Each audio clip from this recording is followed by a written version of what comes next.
ఎందుకో కొన్ని నీళ్లు త్రాగితే దాహం ఎంత మాత్రమూ తీరదు, మరలా మరలా దాహం వేస్తూనే ఉంటుంది. అవును, మన జీవితాలలో ఎన్ని పనులు చేసినా ఒక దాహం మాత్రం తీరదు. నా నిజ జీవితంలో ఒక విషయాన్ని గమనించాను. అదేమనగా, చేస్తుంది దేవుని పనే, చేస్తుంది దైవ కార్యాలే, ఆయనకు సంబంధించిన కార్యాలే చేస్తూ సాగిపోతున్నా ఏదో దాహం తీరటం లేదు. ఆత్మలో ఎందుకో దాహం వేస్తూనే ఉంది. అర్థమైంది, ప్రభు పని చేస్తున్నాను కానీ ప్రభును మర్చిపోయాను, ప్రభుతో సహవాసం మర్చిపోయాను. ప్రత్యేకమైనటువంటి సమయాన్ని ఆయనకు ఇవ్వకుండా మనుషులతో గడిపేస్తూ ఉన్నాను.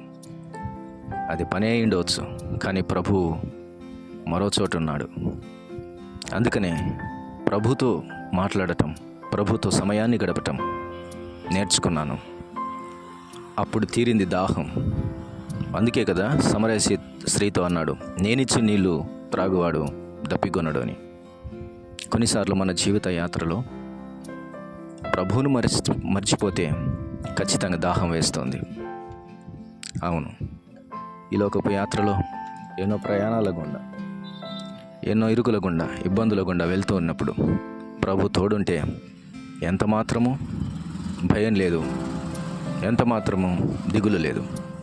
కానీ సానుకూలమైన, సంతోషకరమైన, సంక్షేమమైనటువంటి సమయాల గుండా సాగిపోతున్నప్పుడు కొన్నిసార్లు ఏదో వెలతిగా కనబడుతుంది. కారణం, ప్రభువు లేడు, ప్రభుకు దూరంగా ఉన్నావు. అందుకనే ఆయనకిష్టమైన వారిని ఆయన కొండ మీదికి తీసుకొని పోయే అనుభవం ఆయనకుంది. కాబట్టి నిన్ను నన్ను ఆయనతో సమయాన్ని గడపటానికి కోరుకుంటున్నాడు. శిష్యులను ఏర్పాటు చేసినప్పుడు ఆయన 2 విషయాలు చెప్పాడు. ఆయన ఎన్నిక చేసిన విధానము ఎందుకనగా, ఆయనతో ఉండుటకును, ఆయన పని చేయుటకును. చాలామంది జీవితాల్లో ఆయన పని మాత్రమే ఉంటుంది, కానీ ఆయనతో సమయం గడపటం ఉండదు. స్పెండ్ విత్ ద లార్డ్, దేవునితో గడుపు. అప్పుడు నీ జీవితంలో సంతోషము, సమాధానం ఉంటుంది. అదిగో నీ ప్రభువు కొండ మీద కూర్చొని ఉన్నాడు, నువ్వు వస్తావని. అదిగో నీ ప్రభువు దోణిలో నీ కొరకు దరికి చేరటానికి వస్తూ ఉన్నాడు, నీతో మాట్లాడటానికి. అదిగో నీ ప్రభువు నీ కొరకై రాజమార్గములో వచ్చుచున్నాడు, నువ్వు ఆయనను ఎదుర్కొంటావని. ఇదిగో నీ ప్రభువు రాజుగా వస్తున్నాడు, ఆయనను మహిమపరుస్తూ, ఘనపరుస్తూ, ఆయనతో పాటు స్తుతిగానములు పాడుతూ వెళ్తావని ఆశతో వస్తున్నాడు. ఇదిగో నీ ప్రభువు స్నేహం కోరి వస్తూ ఉన్నాడు. మహా ఎండకు కాలిన అరణ్యములో నిన్ను స్నేహించిన వాడను నేనే అని ఎఫ్రాయిమును గూర్చిన సంగతిని ప్రభు సెలవిచ్చినట్లుగా నిన్ను గురించి కూడా మాటలు సెలవిస్తూ ఉన్నాడు.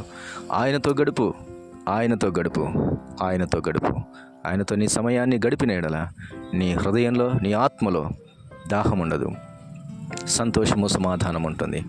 ఉదయకాల సమయంలో అట్టి కృపా దేవుడు మనందరికీ దయచేసి మహిమ పొందునుగాక. ప్రియ తండ్రి, స్తోత్రం. మాటలు దీవించండి, వినవారి హృదయాల్లో కార్యం చేసి మహిమ పొందమని క్రీస్తు యేసు నామమున అడుగుచున్నాము తండ్రి. ఆమేన్.